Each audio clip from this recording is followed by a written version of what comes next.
आप सभी को 77वें गणतंत्र दिवस की हार्दिक शुभकामनाएं।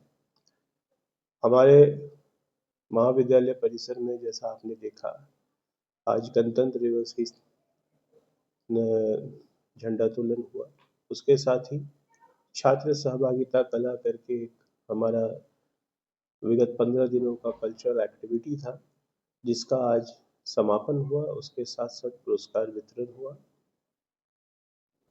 बहुत खुशी की बात है, बहुत गर्व की बात है कि जिस तरीके से आज का छात्र, खास करके हमारे महाविद्यालय का छात्र, जिस तरीके से पूरे जोश, पूरे उत्साह, पूरे उल्लास के साथ ये 15 दिनों का कल्चरल एक्टिविटी, जिसको छात्र सहभागिता कला 2026 के नाम से हम जानते हैं, में अपना सहयोग किया और बहुत अच्छे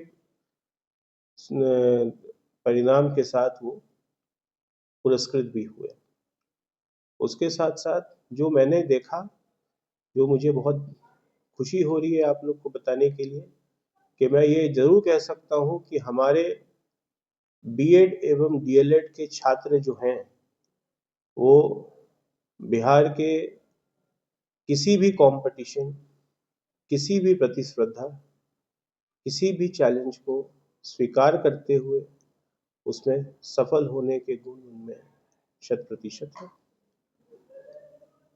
सर, आपके संस्थान में गरीब बच्चों को पढ़ाने के लिए क्या सुविधाएं हैं? इसके लिए क्या व्यवस्था की गई जी, है? पहली बात, हम वित्तीय रहित संस्थान हैं। हमारे यहाँ पे जो स्टूडेंट्स एडमिशन लेते हैं, जो छात्र एडमिशन लेते हैं, वो सेंट्रलाइज्ड एडमिशन प्रोसेस से आते हैं।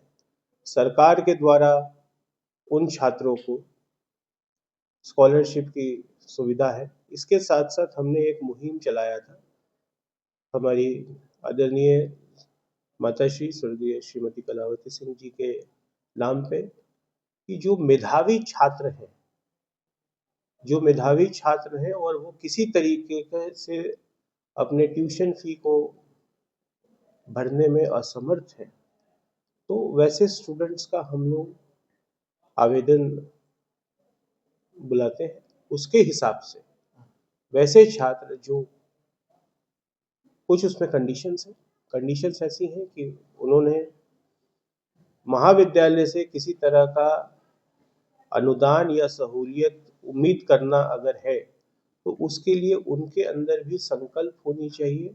जो एकेडमिक रिक्वायरमेंट है, शैक्षणिक रिक्वायरमेंट है, 80% classroom teaching, teachers training program की टीचिंग, इंटर्नशिप, वो सब उन्हें मिनिमम 80% करना है। अगर वो सारे कंडीशंस को फुलफिल करते हैं, तो जिस तरह का उनको राहत उम्मीद होता है, उसमें हम खड़ा होने की कोशिश करते हैं। ये सब सर, एग्जाम का कोई डेट निकलता है फॉर्म भरने किस का, एग्जाम की बात? जो स्कॉलरशिप? नहीं, वो स्कॉलरशिप तो सरकार का डेट निकलता ही है। जो हमारा जो है, आप ही का हमारा जो छात्र राहत प्रोग्राम है, वो एडमिशन होने के बाद ये विगत 2024 से हम इस कार्यक्रम को चला रहे हैं। एडमिशन होने के बाद अगर किसी छात्र को ट्यूशन फी में दिक्कत है, तो वो आवेदन करता है। वो आवेदन करेगा। उस आवेदन में जैसा मैंने बताया कि कुछ नियम है, वो उन नियमों का पालन करने को तैयार है, तो संस्थान उनको राहत देने की कोशिश करती है। लगभग कितने बच्चों? ऐसा जी, लगभग कितने बच्चों का? वैसा कोई रेस्ट्रिक्शन नहीं है जी। कल होकर के पूरे 100 के 100 छात्र बोले कि हम पेमेंट नहीं कर सकते हैं, हमें कुछ राहत चाहिए, उसका वो कंडीशंस फुलफिल करते हैं। देखिए, मेरा ऐसा मानना है कि स्कॉलरशिप एग्जाम क्या है, स्कॉलर एग्जाम देके तो वो पास करके आ ही रहा है। कॉम्पिटिटिव इम्तिहान उन्होंने दिया है, सेंट्रलाइज्ड एग्जामिनेशन है, क्वालिटी तो उनके अंदर है। बट क्वालिटी है ये नहीं जस्टिफाई करता ना कि फिनेंस भी उनके पास है। तो आपकी फिनेंस में आर्थिक तकलीफ अगर है, ये 1 से लेके 100 के लिए लागू है, बशर्ते कि उनको अपनी तकलीफ को जायज तरीके से दर्शाना पड़ेगा। आपके संस्थान में जो एडमिशन लेना चाहेंगे, उनको कैसे, कहाँ आना पड़ेगा, कैसे? देखिए, हमारे यहाँ जो टीचर्स ट्रेनिंग प्रोग्राम है, उसके लिए तो सरकार द्वारा एडमिशन निर्धारित होती है। उसके साथ साथ हमारे यहाँ स्किल डेवलपमेंट का कार्यक्रम है, जैसे पैरामेडिकल है, उसके साथ साथ होटल मैनेजमेंट का एक कोर्स है। उसके अलावा हमारे पास प्रोफेशनल कोर्स में बीबीए बीसीए है। उसके लिए हम निर्धारित स्टूडेंट्स को कम्युनिकेट करते हैं, प्रचार प्रसार करते हैं, एक टेंटेटिव डेट होता है, उस डेट के अंदर वो अप्लाई करते हैं।